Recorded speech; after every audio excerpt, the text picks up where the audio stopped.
लोकसेवा आयोग द्वारा परिचालित सर्वभारतीय प्रशासनिक सेवा परीक्षा फलाफल करंजियार प्रज्ञानंद गिरी 24तम स्थान हासिल करने पर करंजिया अंचल में खुशीर लहरी खेली जाइथिला। से घरे पहुंचवा परे गुरुजन पड़ोशी शुभेच्छु माने तांको साक्षात करी अभिनंदन जणाइथिले।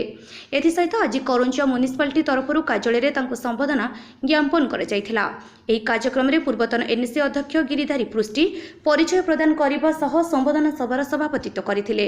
एही संबोधना सभारे म्युनिसिपालिटी अध्यक्ष पपी पृष्टि, उपाध्यक्ष स्वरूप परिचा, विधायकों प्रतिनिधि तथा राज्य विजु सेतु योजना उपदेष्टा दिलीप साहू, पूर्वतन एनएससी अध्यक्ष गिरिधारी पृष्टि, वरिष्ठ काउंसिलर विश्वजीत चौधरी, विजय नायक, नमिता घांटियाली, एएनएस प्रियंका, कल्पना पात्र, सुलोचना पुथाड़, रंजित खाटुआ, भावग्राही महांत, निराकार पात्र प्रमुखों सहित समस्त कर्मचारी उपस्थित थिले।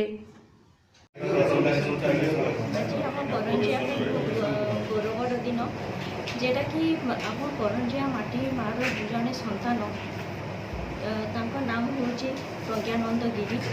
से आज आईएस पाई आम करंजिया माटी को गर्व कर। तो आज आम करंजियावासी मैंने बहुत खुशी अच्छा नहीं एवं मु पितामाता को भी बहुत बहुत अभिनंदन जनाऊे जे जे कष्ट कर से जो कष्ट करी एवं जो सैक्रिफाइस करी पाठ पढ़ी आज यही स्थान में अच्छा भी बहुत बहुत कंग्राचुलेसन जनाऊे एवं मो करंजिया म्युनिसिपालिटी तरफ करंजियावासी मान तरफ बहुत बहुत अभिनंदन जनाऊे। आपंकर सफलतार करंजिया बासी बहुत खुशी। आपन कौन कहे? फर्स्ट अफ ऑल कि मत आज जो एनएससी तरफ संबर्धना दिगला समस्त बहुत बहुत धन्यवाद दूसरी। एनएससी म्युनिसिपालिटी भी बहुत खुशी अच्छे समस्त से भी शुभेच्छा। मुझे रैंक हासिल कलापर मत सडन लगी ना कि मुझे बहुत बड़ कर समस्त जेहतु एत खुशी अच्छा मो रैंक समस्त के महत्व रखुच्छी से देखला मत बहुत खुशी लगुच।